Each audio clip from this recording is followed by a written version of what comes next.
un éminent professeur, le professeur Robert Desto. Robert Desto, professeur en droit, expert en droits humains et démocratie, sur les défis de l'Afrique. First thing is that, censoring speech online is not a good idea. Diffusion, ce 18 février, 14h, Dallas, 15h, Washington, 21h, Kinshasa. Le deepfake sur les réseaux sociaux ne se contente plus d'imiter, il manipule, motive ou change les opinions selon les objectifs malsains poursuivis. Actualité, élections récentes en Afrique, régulation des médias sociaux, ressources naturelles, employabilité des jeunes, confiance dans le système judiciaire.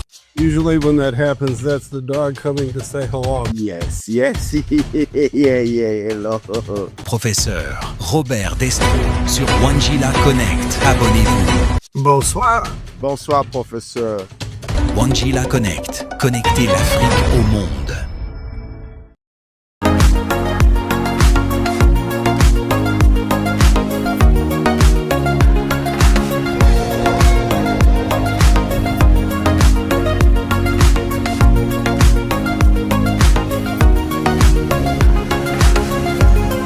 De partout où vous nous suivez, soyez le bienvenu dans votre nouveau numéro de votre magazine depuis les États-Unis d'Amérique pour un nouveau sujet. Nous serons en connexion entre Washington aux États-Unis d'Amérique et le Texas toujours aux États-Unis d'Amérique où nous allons recevoir un éminent scientifique, un éminent professeur, le professeur Robert Desto. Le professeur Robert Desto est professeur en droit et a plusieurs années d'expérience au sein du département d'État américain. Il livre des conférences à travers le monde et c'est avec lui que nous allons échanger. Bienvenue à notre émission. Aujourd'hui, nous avons le plaisir d'accueillir le professeur Robert Desto, ancien haut diplomate américain chargé de droits de l'homme et de la démocratie et professeur d'université de longue date.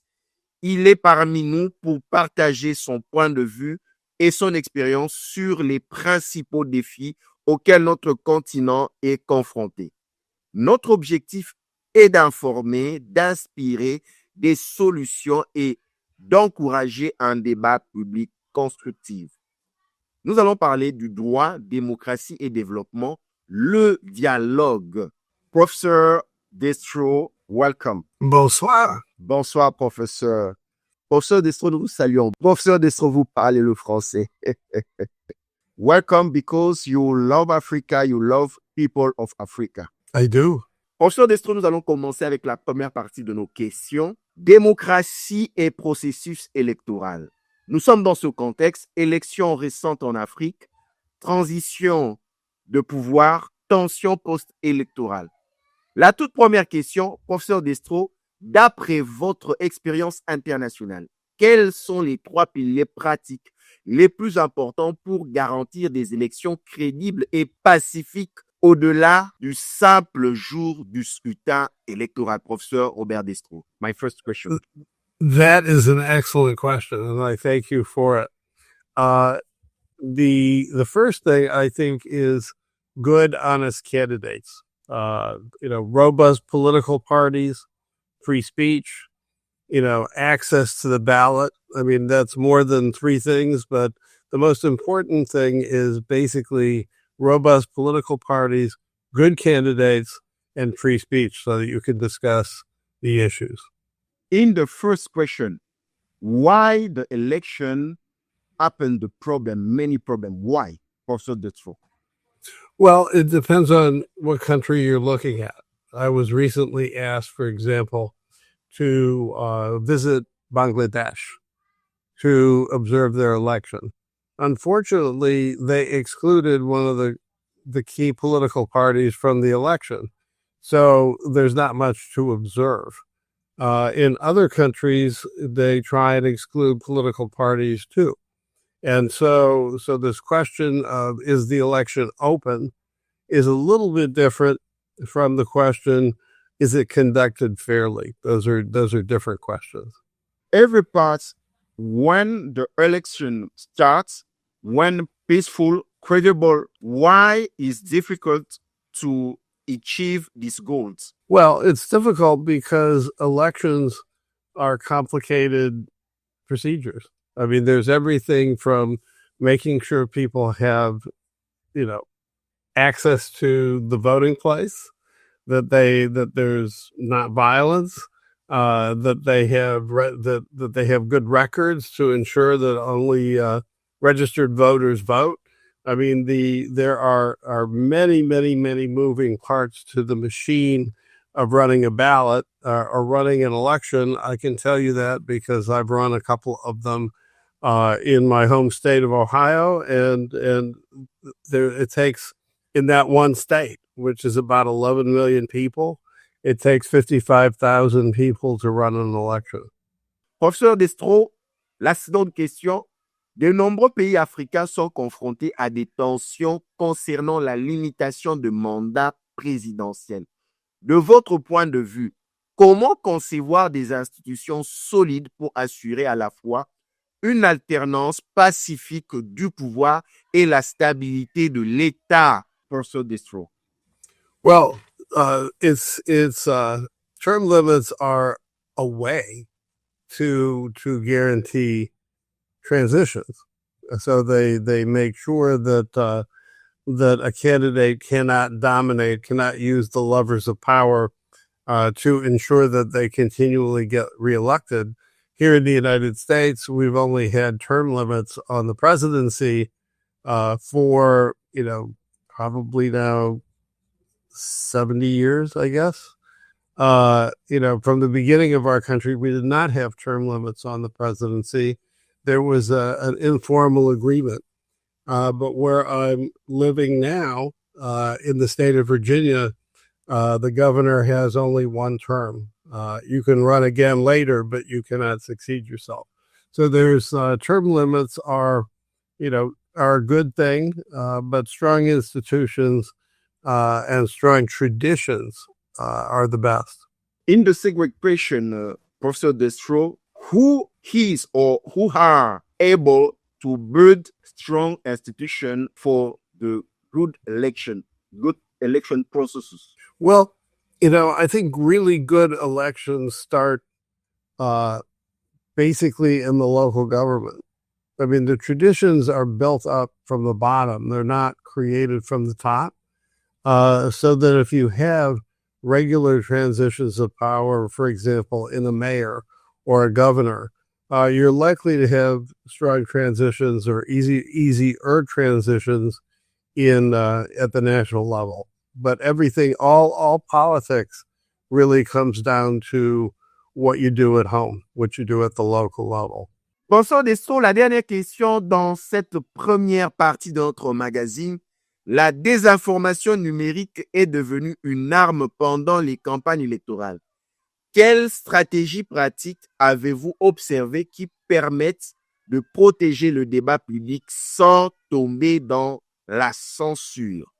Well, I think it's a very, very good question. I actually discussed this exact question with someone from the UK yesterday.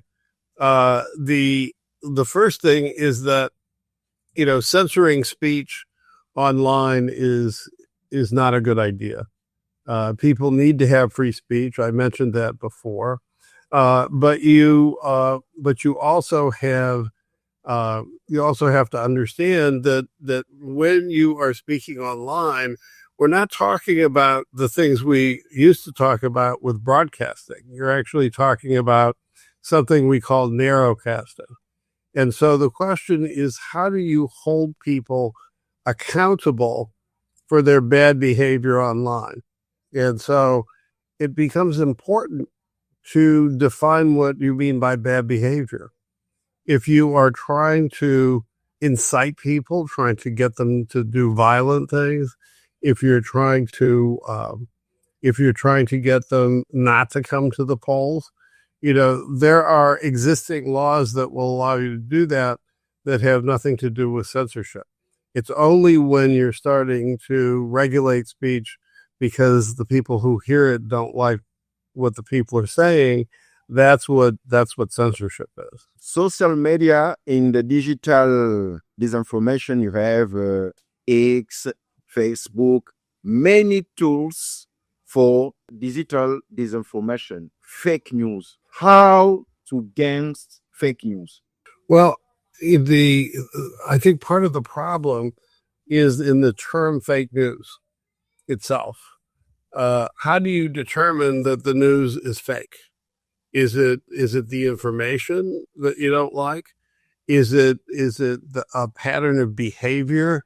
We know, for example, in Myanmar, they use Facebook to antagonize people. Regular radio was used in Rwanda to harm people. And so what you want to look at is not the quality of the information, but the intention of the people who are pushing it out. And so that is, you have to ask, what are they doing with their speech? Not, is the speech true or false? De partout où vous nous suivez, nous recevons pour vous le professeur Robert Desto depuis Washington, professeur d'université. Il a travaillé pendant longtemps au département d'État américain. C'est avec lui que nous sommes en train d'échanger dans ce programme. Nous allons suivre un élément sur la désinformation pendant les périodes des élections et nous revenons après ceci.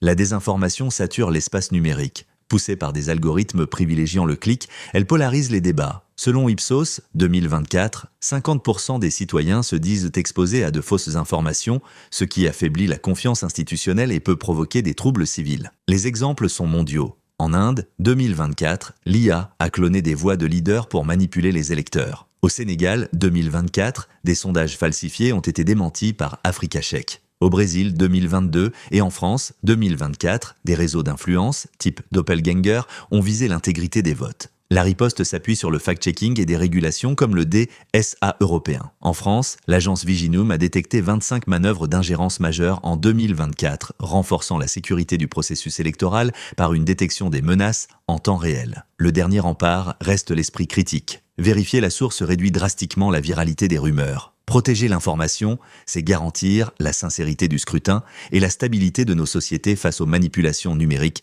croissantes.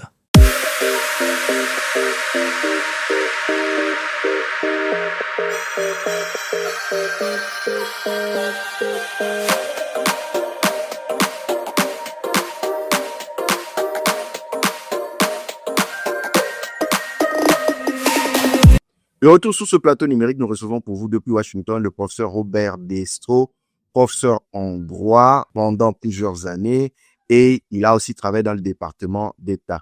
Professeur Desto, nous voici dans la seconde partie de notre magazine. Nous sommes dans ce contexte, tension communautaire, régulation des réseaux sociaux et rôle des jeunes. La toute première question, professeur Desto, en Afrique, la diversité ethnique et religieuse est une force, mais elle peut aussi être source de division. Quels outils juridiques et éducatifs sont le plus efficaces pour faire de la diversité une force partagée au service du développement? Professeur Desto. Well, I think, again, a very, very good question.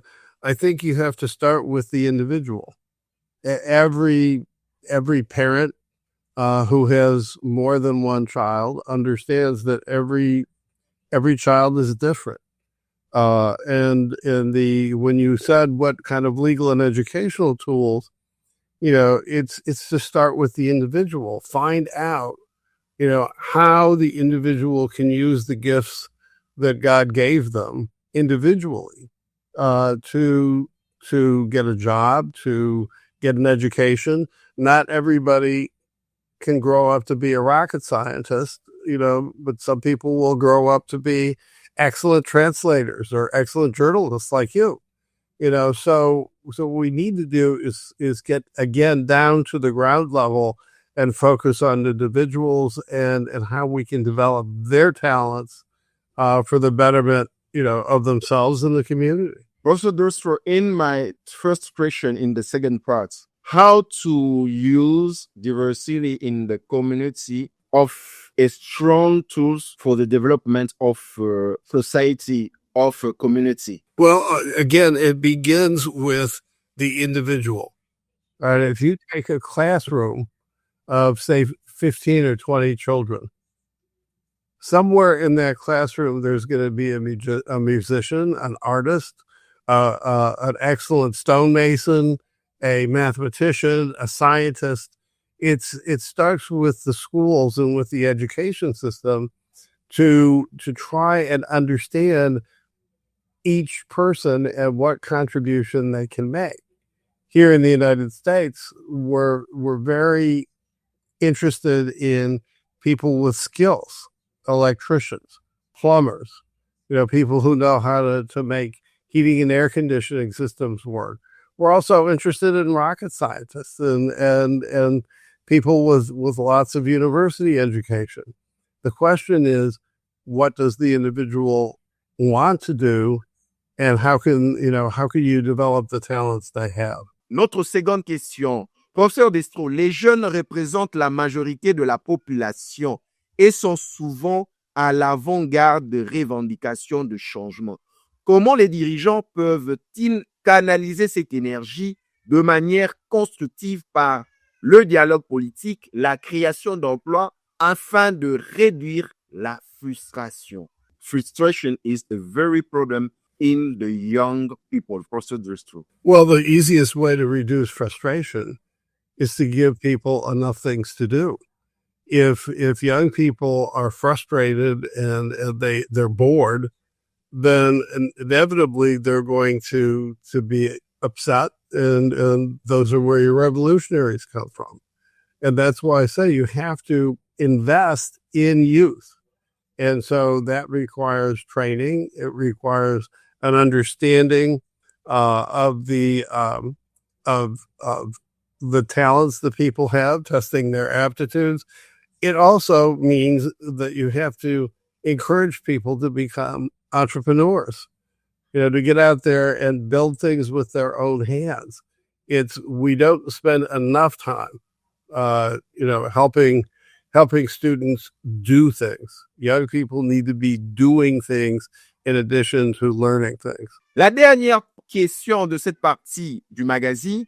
La liberté d'expression en ligne est essentielle, mais les abus tels que les discours de haine, les fausses nouvelles sont une réalité. Où situer l'équilibre réglementaire entre la protection des personnes et la protection de la liberté d'expression dans l'espace numérique? Digital space is very problem for freedom expression online, fake news, and the hate speech also destroyed. Well, again, it's a good question. And I think that the usual way of thinking about this is to think about the speech. What you really need to be thinking about is how the regulator is looking at the problem. And what we want to know is the speaker actually expressing an opinion, or are they trying to cause trouble? Sometimes you can figure out whether or not they're trying to cause trouble by looking at what they say. If somebody lies about you and says that you're a criminal or that you do bad things, there are existing laws that prohibit that without regulating their access to media. So I think what we need to be doing is looking more at the mind of the regulator and trying to make sure that the regulator understands that freedom of speech is the normal state of things, and that regulation is only legitimate when they're really trying to solve a very specific problem. De partout où vous nous suivez, nous sommes en connexion entre l'État du Texas aux États-Unis d'Amérique et Washington, où nous recevons pour vous le professeur Robert Desto, qui a une forte expérience en droit et il a enseigné pendant longtemps dans ce domaine et il continue à enseigner. Il est aussi expert du département d'État américain où il a presté pendant plusieurs années avec plusieurs publications. Nous suivons cet élément sur les revendications dans les réseaux sociaux qui font naître les fake news qui font naître la haine dans les paroles entre communautés. Suivant, nous revenons après.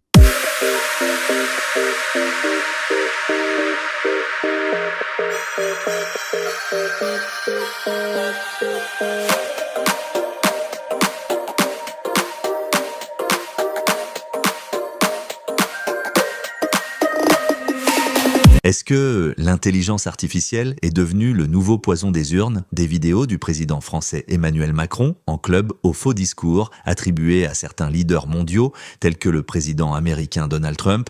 L'intelligence artificielle génère des fakes ultra réalistes capables de déstabiliser même les esprits avertis. Entre 2024 et 2025, on a dénombré que près de 45% de l'humanité avait voté sous cette menace invisible. Le deepfake sur les réseaux sociaux ne se contente plus d'imiter, il manipule, motive ou change les opinions selon les objectifs malsains poursuivis. Entre clones vocaux et trucage visuel, il n'y a aucune frontière ni limite. La désinformation de masse sature nos réseaux pour briser la confiance, une vision de panique et de tension bien entretenue. Face au chaos, des initiatives sont prises pour lutter contre ce fléau. Par exemple, l'Europe réagit avec l'Intelligence Artificielle Act pour étiqueter ses contenus. Mais la mise en œuvre de la loi tarde, laissant encore le champ libre aux campagnes de haine et aux trucages électoraux à tous les niveaux, des scrutins locaux aux sommets internationaux. Contre ce poison, une seule arme, la vigilance. Ne croyez plus tout ce que vous voyez. Vérifiez, doutez et cultivez votre esprit critique pour protéger la démocratie. Cherchez à vérifier l'authenticité, la crédibilité et la source de chaque information récoltée sur les réseaux avant de la partager auprès de votre entourage physique ou numérique.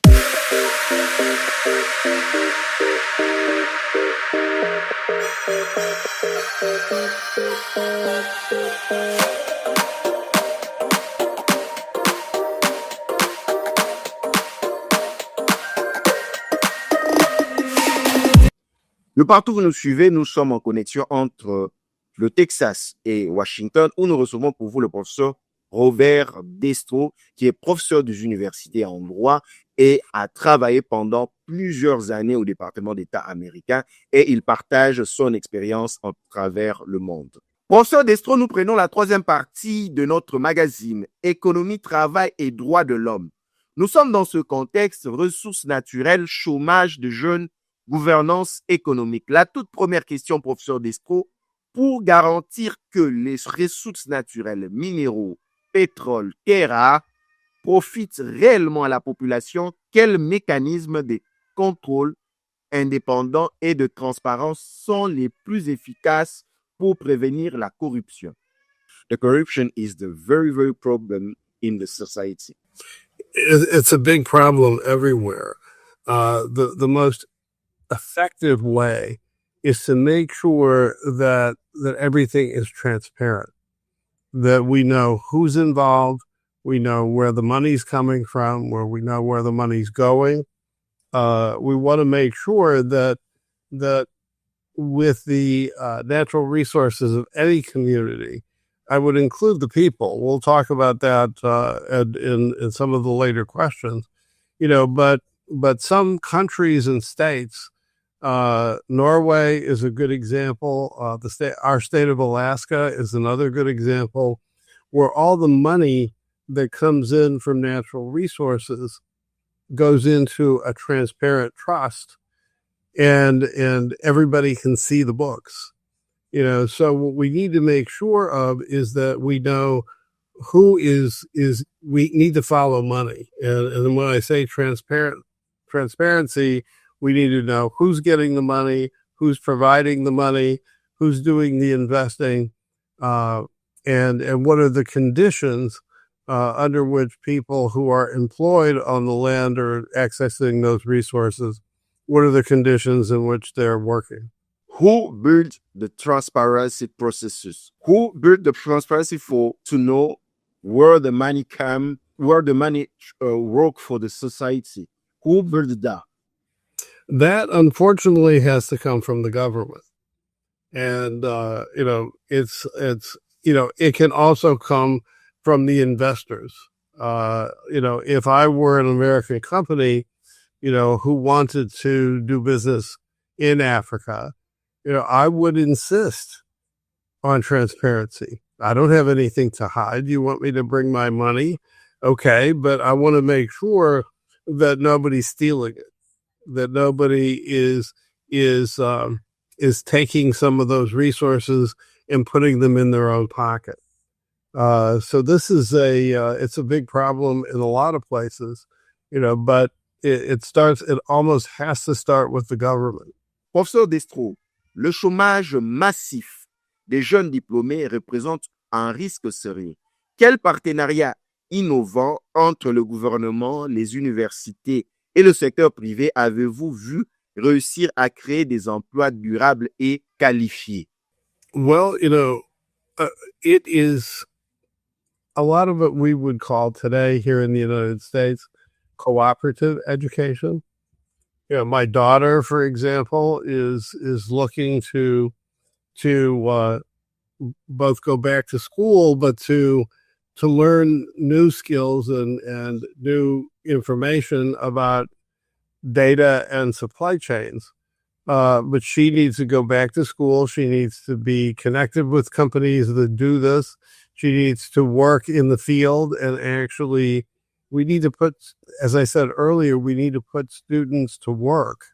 And we need to understand that education has a very important training component to it.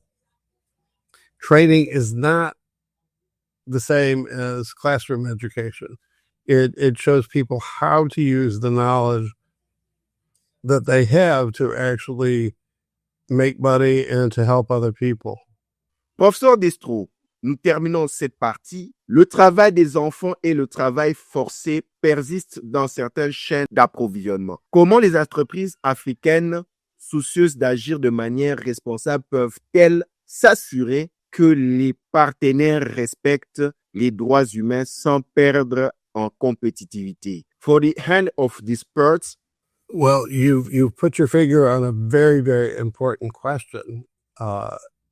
American companies are not allowed or are forbidden by law to import goods and services, goods, services, or commodities that have any kind of forced labor in the supply chain.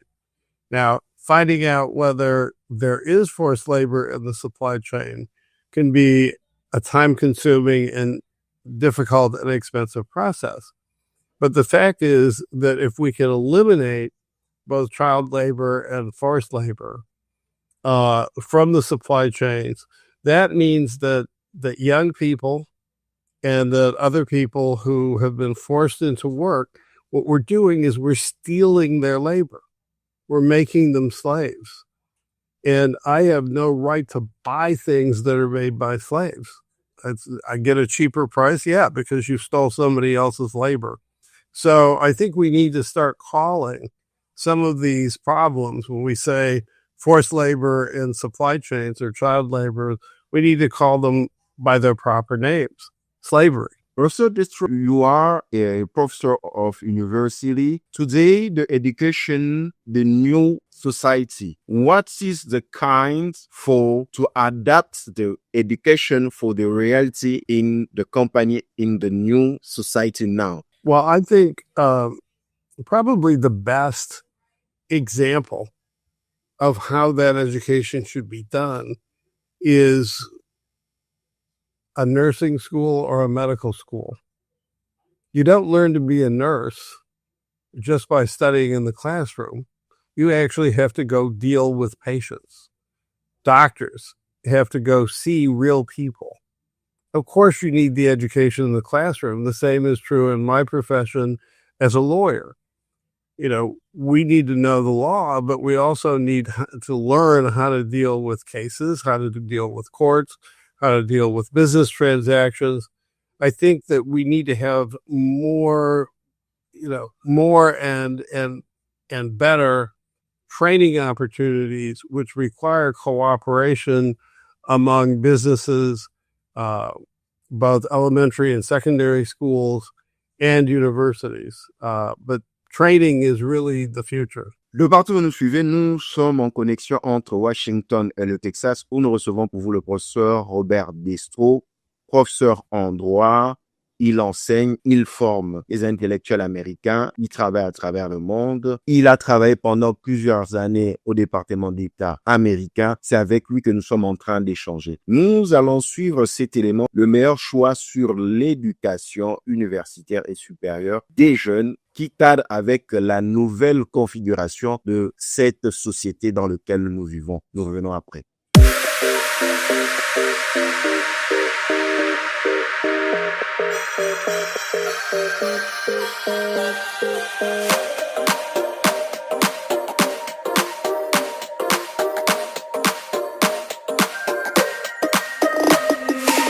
L'équation du futur, formée pour l'employabilité, l'année 2025 a marqué un tournant. L'éducation a généré 50% de la croissance mondiale selon l'UNESCO, malgré un record de 262 millions de jeunes, not in education, employment or training, identifiés par l'Organisation internationale du travail. En France, l'Organisation de coopération et de développement économique a confirmé une accélération majeure avec 53% de diplômés du supérieur dépassant la moyenne de 48% de la zone, illustrant une poussée académique sans précédent.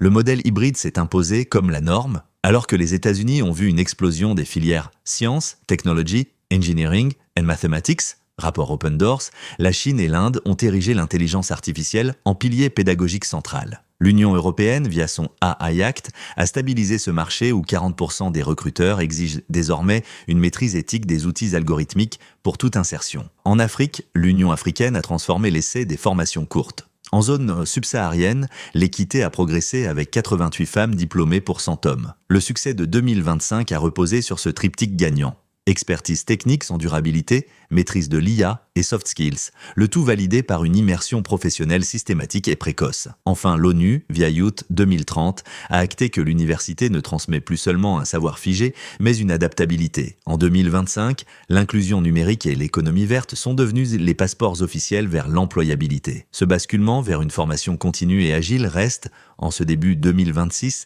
la seule réponse viable face aux mutations technologiques globales.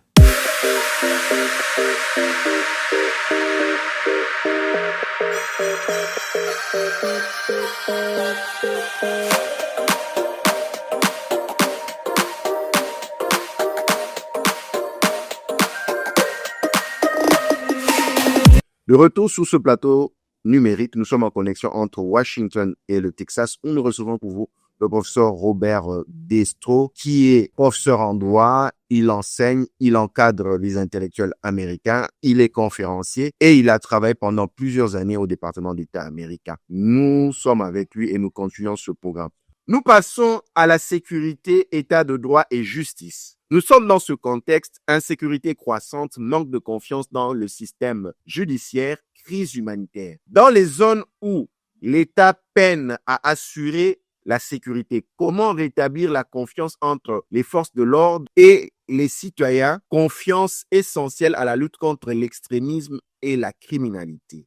Big question in the new society. Well, my father was a policeman, so I grew up with this understanding of how do the police gain and retain the trust of the people in the neighborhoods where they're enforcing the law. And much of that starts with what we call community policing, where people who know who the police are, the police are there, you know, they're there, they live in the community, they understand who the good kids are, they understand who the ones who are not so good, and they understand the difference between a kid who makes a stupid mistake and one who's actually a criminal. So we need to get the police close to, if not living in the communities that they're policing. There are several good examples. A good example here in the United States is an organization called Community Renewal. And what they've done is they've gone into some of the most dangerous neighborhoods in Shreveport, a city in our state of Louisiana. And they've done amazing work. They're doing the same work here in Washington, D.C. And I understand that they've just opened up a program in Addis Ababa in Ethiopia. So there are great models out there for doing this, but there's no substitute for having a policeman be your next door neighbor. Why is the reason the extremists is grow up? Well, I think once again we need to know who's supporting them. Extremists, need to eat. Somebody needs to buy their motorcycles. Somebody needs to buy their guns. These people are working for somebody. Sir, your door is open. Ah, yes. My dog just came in to say, Okay. It's fine. Yeah. let me close the door.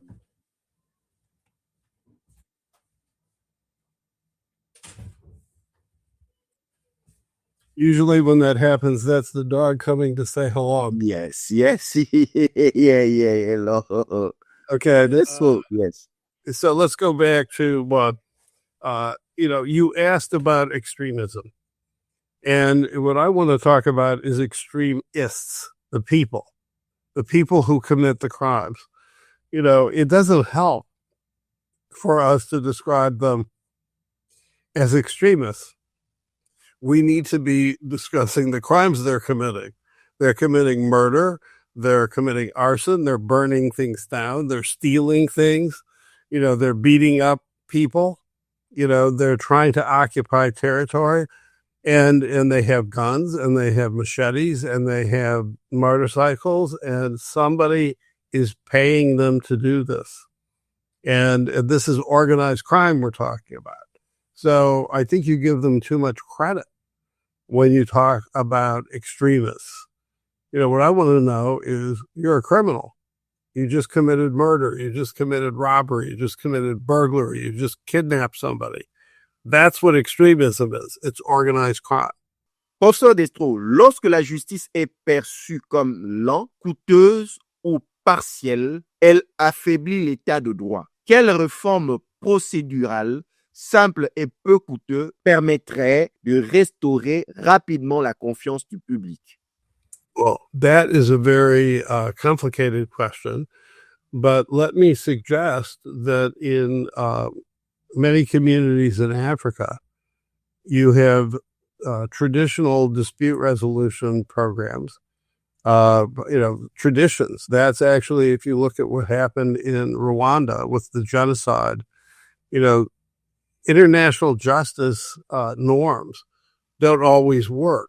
And so what they did in Rwanda is go back to a traditional way of resolving disputes, requiring the people who were caught to acknowledge what their crime was and to make restitution. And you can punish people. It's important. People need to be punished if they've committed crimes, but what we need to understand is that sometimes, what we want to do, especially with a young person who commits a crime, we don't want them to commit another crime, but we also don't want to put them in jail for the rest of their lives. We don't want to take their life away because they made a stupid, not thinking clearly kind of a decision.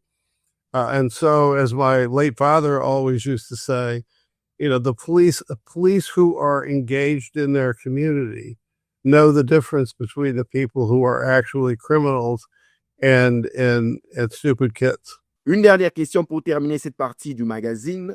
Lorsque des crises humanitaires, déplacement des populations, famine, l'aide internationale est vitale, mais peut engendrer une dépendance. Quel modèle de coopération entre gouvernements, ONG locales et agences internationales permettent de soutenir au mieux l'aide d'urgence tout en préparant le relèvement à long terme? Well, let me give you an example. This is an issue that I'm working on right now.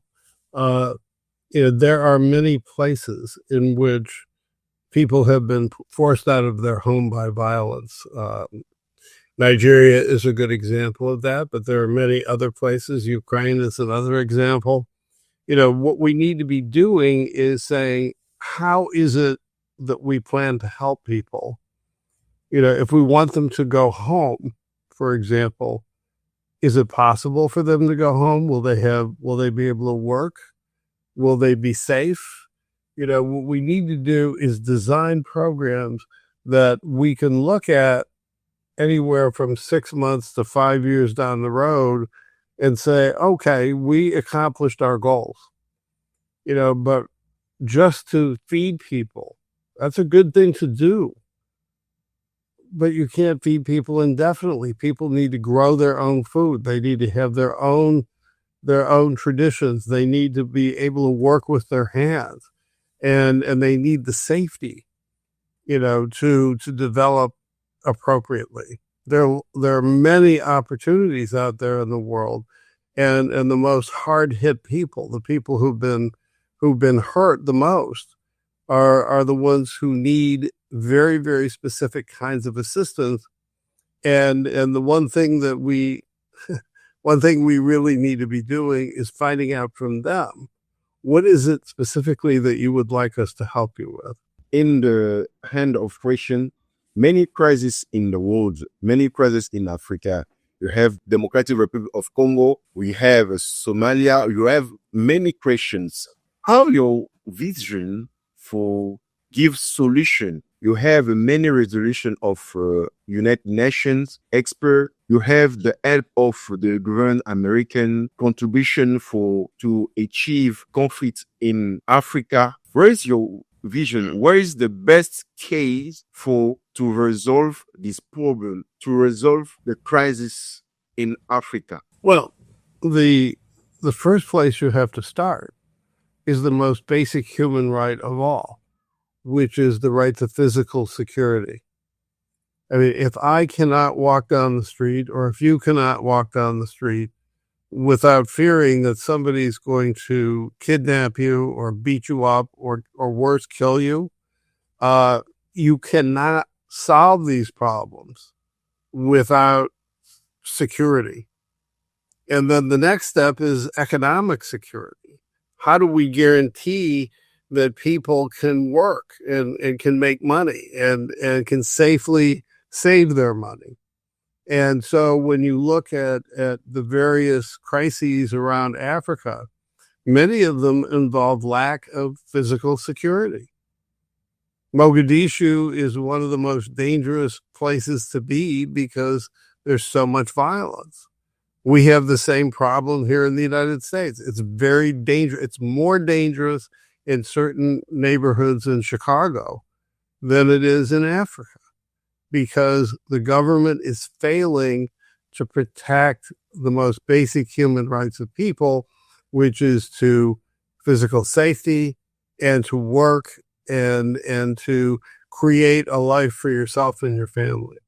De partout où vous nous suivez, nous sommes en connexion entre Washington et le Texas, où nous recevrons pour vous le professeur Robert Desto, professeur en droit, une forte expérience en tant qu'expert dans son domaine, et il a travaillé pendant longtemps au département d'État américain. Nous allons suivre cet élément sur la sécurité, la manière dont le droit doit être présidé pour sauver des vies dans une nation, comment la sécuriser.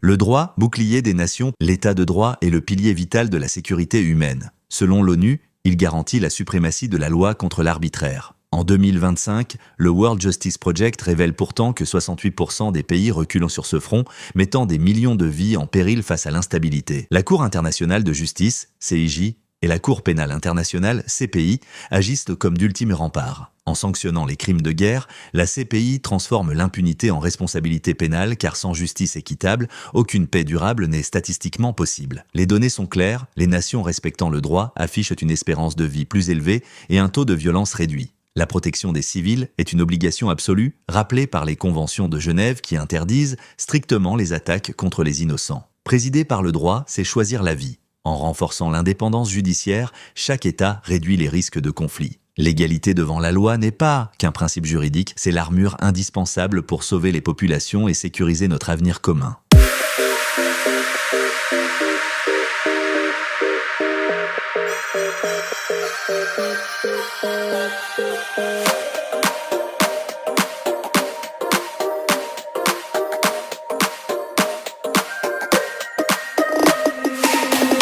De retour sur ce plateau numérique, nous recevons pour vous depuis Washington le professeur Robert Desto, professeur en droit pendant plusieurs années et il a aussi travaillé dans le département d'État. Professeur Desto, nous passons à une autre partie de notre magazine, Relations internationales et souveraineté. Nous sommes dans le contexte influence étrangère, endettement, intégration régionale. La toute première question, l'Afrique est désormais une zone d'influence et d'investissement majeure pour de nombreuses puissances mondiales, États-Unis d'Amérique, Chine, Europe, Russie et autres. Comment les dirigeants africains peuvent-ils tirer parti de cette concurrence pour obtenir le meilleur accord de développement pour leur pays? Professeur Destro. The very best development deals are the ones that meet the basic needs of the people of your country. And so the first thing a government needs to ask and answer is, what is our plan for development? You know, it's not just who can give us the best price.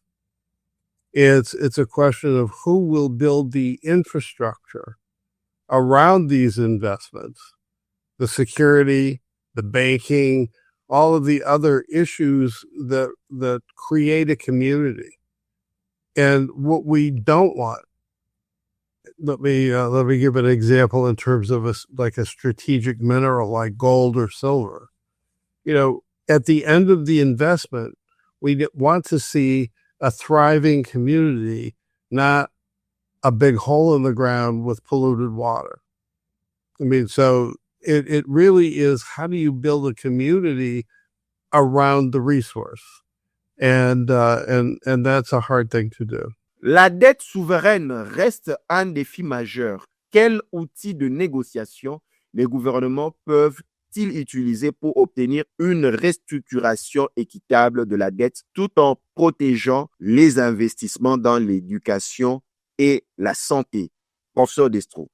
Well, I'm not an expert on sovereign debt restructuring, but debt restructuring has to be considered in a much larger context, which is, how do we use the debt to negotiate the payment of the debt?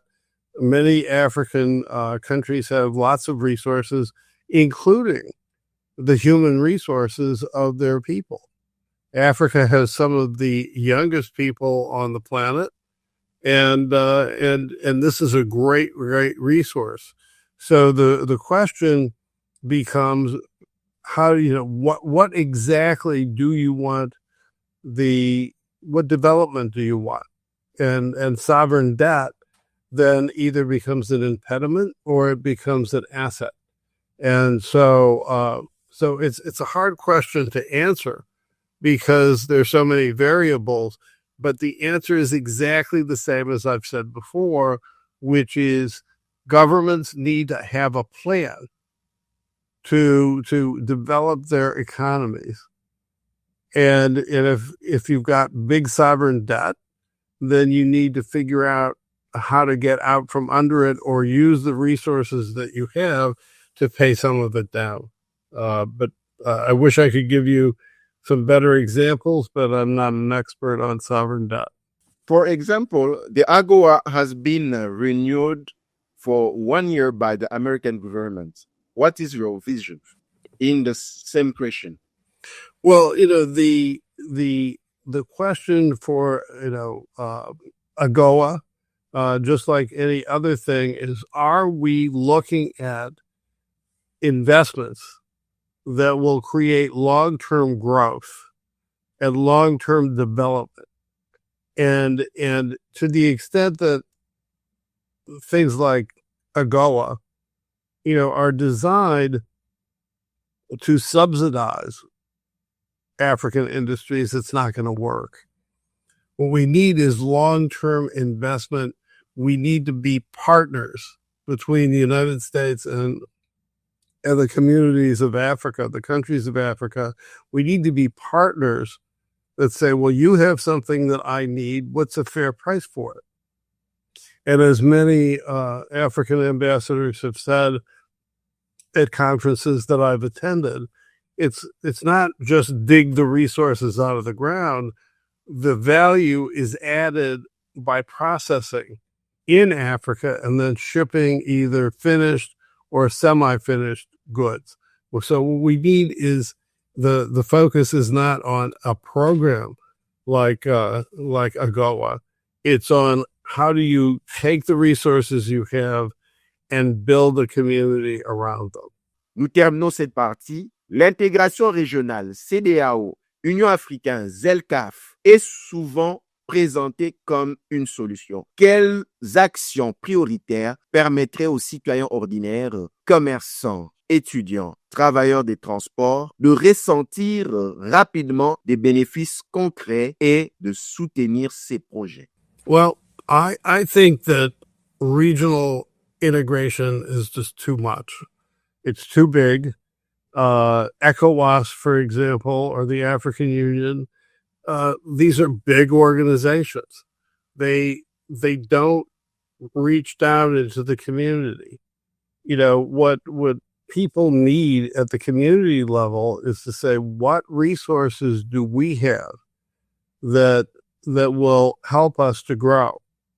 And sometimes what you have is just the people. You don't have any resources. But most of the time in Africa, for certain, every area has resources. And so we need to be talking not about regions. We need to be talking about communities. So it's just the opposite. We don't need the big organizations right now. We need the community. Communities need to know, for example, if they have critical minerals, they need to be involved in the discussion of who's going to do the mining. Is it going to be transparent? Do we have environmental protection? How do we train our children to provide the services that the processing of strategic minerals need? I mean, you can build a whole education program around the development program. So, I think just the opposite. We need to focus on local communities. That's how the United States built its economy. I think it will work in other places. The people are basically the same. Cultures are different. Languages are different. But people like to work with their hands. They don't want to be bored. They want to develop. They want a good living for their family. And that can only be done by working together at the local and sub-regional level. De partout où vous nous suivez, nous sommes en connexion entre Washington et le Texas, où nous recevons pour vous le professeur Robert Desto, professeur en droit, plusieurs années d'expérience, et il a travaillé dans le département d'État américain. C'est avec lui que nous sommes en train d'échanger. Nous allons suivre cet élément sur le développement local, comment construire ce développement local pour le bien-être de sa communauté.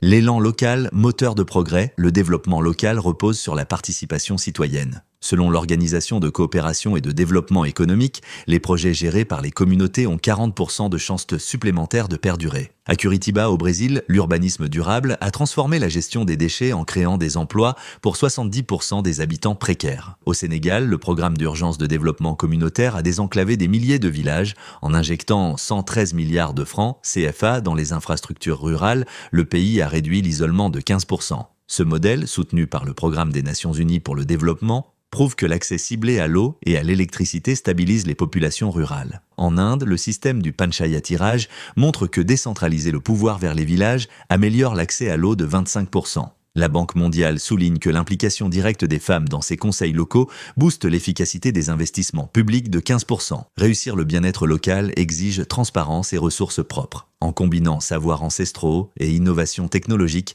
les communautés deviennent résilientes. Le développement n'est plus imposé d'en haut, mais cultivé sur place pour garantir une prospérité durable.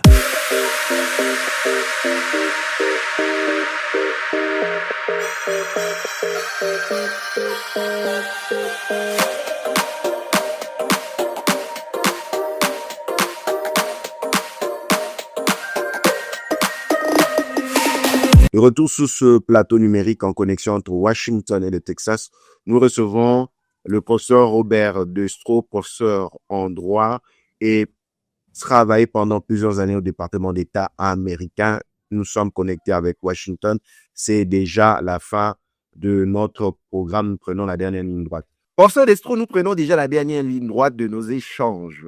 Nous sommes dans perspective d'avenir et responsabilité. Professeur Desto, si vous deviez identifier une tendance mondiale majeure, technologique, démographique ou géopolitique, que les décideurs africains doivent anticiper dès aujourd'hui pour se préparer à demain, quelle serait-elle et pourquoi? Well, I would say, without a doubt, focus on your most important resource, and that's your children, on youth, on the people that we've talked about before in this talk show.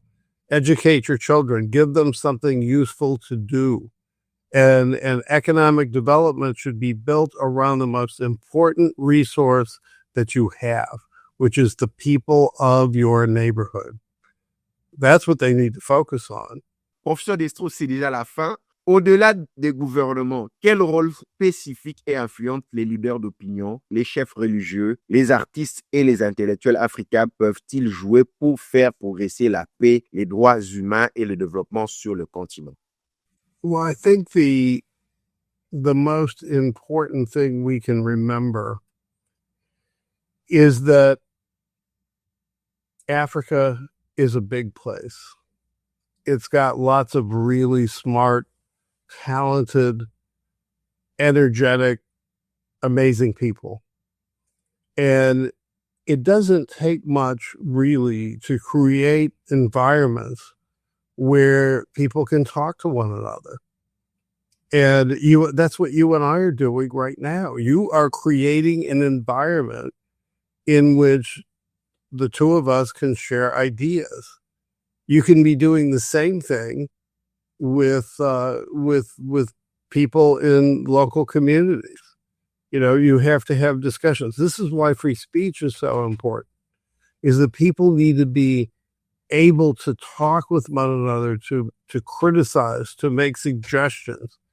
And I've reached out, for example, to African intellectuals to help us over here in the United States understand some of our problems. And so, you know, the world is a big place. And so to reach out and create those environments where people can come together and talk about and ideally work on interesting problems, you know, that to me is it's a win-win-win for everybody. Professeur Desto, thank you so much. Professeur Desto, nous vous remercions pour votre participation. Merci beaucoup. Nous avons reçu pour vous depuis Washington en connexion avec les Texas, le professeur Robert Desto qui a répondu à nos questions. De partout où vous avez suivi, restez branchés à nos programmes. Que Dieu vous bénisse. À la prochaine. Ciao.